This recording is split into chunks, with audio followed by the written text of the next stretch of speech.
Nella piccola bottega di un falegname, un ragazzo lavorava con mani giovani ma esperte.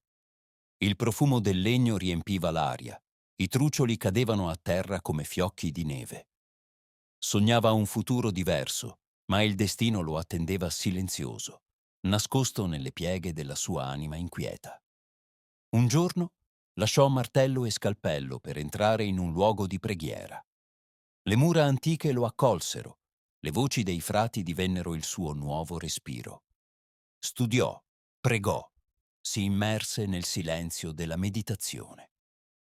Sentiva che qualcosa di grande lo attendeva, ma ancora non sapeva cosa. Una sera, mentre si trovava in una chiesa illuminata dalla tenue luce delle candele, si inginocchiò davanti al Santissimo Sacramento. Il cuore batté più forte. Un calore improvviso avvolse il suo corpo. La testa girò, il respiro si fece corto. Crollò a terra, non per debolezza, ma per una chiamata.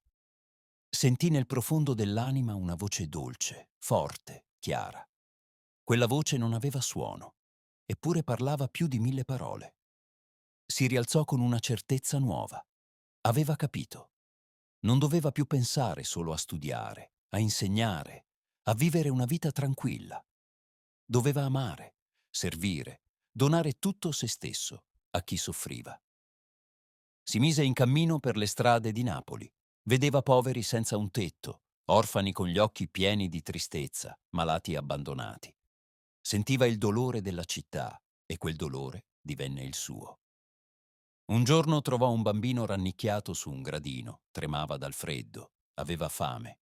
Si inginocchiò accanto a lui, gli sorrise, lo prese per mano. Quel gesto semplice fu l'inizio di tutto. Da quel giorno la sua casa divenne rifugio per i piccoli senza famiglia. Accolse anziani soli, infermi dimenticati, anime perse nel buio della miseria. Non aveva nulla, eppure donava tutto. Molti lo aiutarono, affascinati da quel fuoco che bruciava nel suo cuore. Altri lo derisero, dicendo che un solo uomo non poteva cambiare il mondo. Lui sorrideva e continuava, perché sapeva che ogni gesto d'amore, anche piccolo, poteva trasformare una vita. Creò un luogo dove il dolore trovava pace, dove chiunque fosse stato rifiutato dalla società poteva sentirsi amato. Insegnò che la carità non era solo dare pane, ma guardare chi soffre con occhi di fratello, tendere la mano con dolcezza, farsi ultimo per servire con umiltà.